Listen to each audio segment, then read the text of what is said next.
अस्सलाम वालेकुम, this is doctor Wasim. कैसे हैं आप सब? ठीक है, फिट है। नई वीडियो के साथ आपकी खिदमत में हाजिर हूँ। सबसे पहले तो कुछ चीज़ें मैं आपको बताता चलूँ कि जिस तरीके से लोगों का रिस्पांस आ रहा है, अल्हम्दुलिल्लाह लोगों को वीडियोस से फ़ायदा हो रहा है। पहले मैं शुगर, ब्लड प्रेशर, ये जो ग़िज़ाई बीमारियाँ थी इनके ऊपर काम कर रहा था इलाज बिल ग़िज़ा के ज़रिए। अल्हम्दुलिल्लाह अभी भी कर रहा हूँ, पूरी टीम है अल्हम्दुलिल्लाह, और लोगों को बड़ा फ़ायदा हो रहा है। जो अमल कर रहे हैं हमारी बातों पे, उनको अल्लाह शिफा दे रहा है और वो बड़ी बेहतर ज़िंदगी की तरफ अल्हम्दुलिल्लाह आ रहे हैं। इसी दौरान जब से मैंने ये एंग्ज़ाइटी और डिप्रेशन के ऊपर बात करना शुरू की तो मैंने देखा है कि बहुत सारे पेशेंट्स मेरे पास आते हैं जो कि गम से गुज़र रहे होते हैं, और उसमें काफ़ी तादाद उन लोगों की है जो यंग है। जैसे उस दिन एक शख्स मेरे पास आया और मुझे कहता है कि डॉक्टर वसीम, मैं गमगीन हो जाता हूँ बग़ैर किसी वजह के, यानी कि मतलब मेरे पास किसी चीज़ की कोई कमी नहीं है, लेकिन बस बैठे बैठे मैं गमगीन हो जाता हूँ। मुझे पूरा इर्द गिर्द की सराउंडिंग गमगीन लगती है और मैं खुशी को महसूस नहीं कर पा रहा था। तो मुझे बताएं इसकी वजह क्या है। तो मैंने उसको जवाब दिया कि वजह जानने से पहले ये देखो कि गम के मुतल्लिक हमारा दीन क्या कहता है, अल्लाह ताला क्या इरशाद फरमाता है। गम जो है ना, वो इबादत का बेहतरीन टाइम है। अगर आप गमगीन हैं और गमज़दा हैं तो देखें कि इस वक्त अगर आप अल्लाह से राब्ता अपना कायम कर लेंगे और इस मोमेंट पे आप अल्लाह की इबादत शुरू कर देंगे, अल्लाह से बातें शुरू कर देंगे, अल्लाह से अपना ताल्लुक़ मज़बूत करेंगे, तो ये बेहतरीन टाइम है इबादत का। वो खुशी या वो राहत जो तुम्हें सुला रही है, उससे वो गम बेहतर है जो तुम्हें जगा रहा है, वो अज़ियत बेहतर है जो तुम्हें जगा रही है। तो गम ना बड़ा कुछ सिखाता है आपको। गम से घबराना नहीं होता, गम को रीड करना होता है। हज़रत वासिफ़ अली वासिफ़ रहमतुल्लाह अलैह का बड़ा प्यारा जुमला कि गम में गम देने वाला अगर याद रहे तो इंसान बड़ा बुलंद हो जाता है। और एक और जुमला उनका बड़ा प्यारा कि खुशी के छिन जाने का नाम गम है। आपका केस में ठीक है कि आपके पास अल्लाह का दिया सब कुछ है, लेकिन देखें कि कहीं कोई बहुत ज़रूरी चीज़ आपसे मिस तो नहीं हो गई। कहीं ऐसा तो नहीं है कि इतनी नेमतों का अंबार आपके ऊपर है कि कहीं अल्लाह के ज़िक्र से तो आप गाफिल नहीं हो गए। और देखें कि अपने अंदर उस गम के दौरान जो काम आप कर सकते हैं, अपने आप को मसरूफ़ अमल कर सकते हैं। यानी कि जब आपको लग रहा है कि इर्द गिर्द की पूरी सराउंडिंग गमगीन है, तो आप इर्द गिर्द देखेंगे खाली आप गमज़दा नहीं होंगे, हो सकता है कोई एक इंसान गमगीन बैठा हो।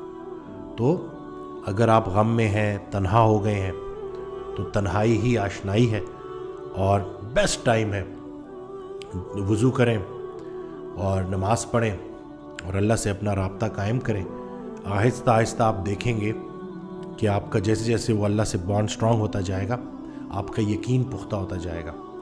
अल्लाह की मर्ज़ी और अपनी मर्ज़ी में जो फ़र्क है उसका नाम गम है। तो बाज़ औक़ात इंसान जो है ना, वो सिग्नल कैच नहीं कर पा रहा होता, अल्लाह की तरफ से जो सिग्नल होते हैं, तो फिर अल्लाह गम दे के अपने करीब कर लेता है। तो ये अल्लाह के करीब करने का शॉर्ट कोर्स है गम।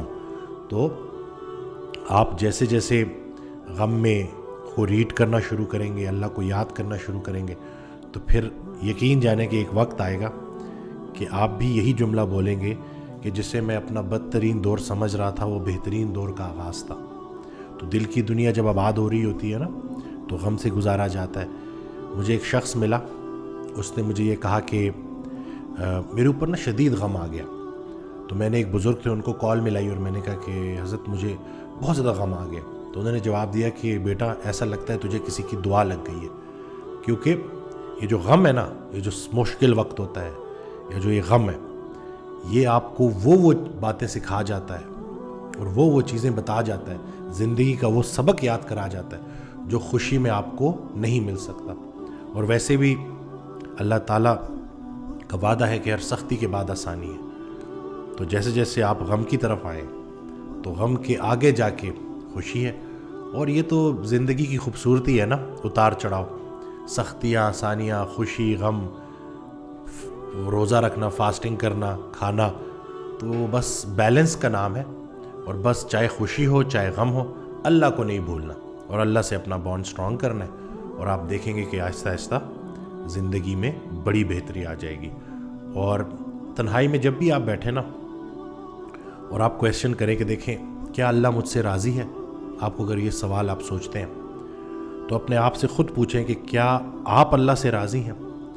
جتنا آپ اللہ سے راضی ہیں اتنا اللہ آپ سے راضی ہے۔ جب اللہ کسی بندے سے راضی ہوتا ہے تو اس کو اپنے آپ پہ راضی کر لیتا ہے۔ تو دیکھیں کہ کہیں کوئی خواہشات ایسی تو نہیں رہتی ان نوٹسڈ جن کی وجہ سے آپ تنگ ہو رہے ہو، اور کوئی ایسی بات کہ جو دعا جو ابھی پوری نہیں ہوئی اور اس کی وجہ سے آپ پریشان ہو کہ پتہ نہیں کب جا کے اللہ میری یہ دعا پوری کرے گا۔ تو اگر آپ نے ایسی اپلیکیشنز بھیجی ہوئی ہیں اللہ کو کہ جس میں آپ نے کچھ خواہش ظاہر کی ہے دنیاوی چیزوں کی، تو ان کو وڈرا کریں اور موجود لمحے پہ راضی رہیں۔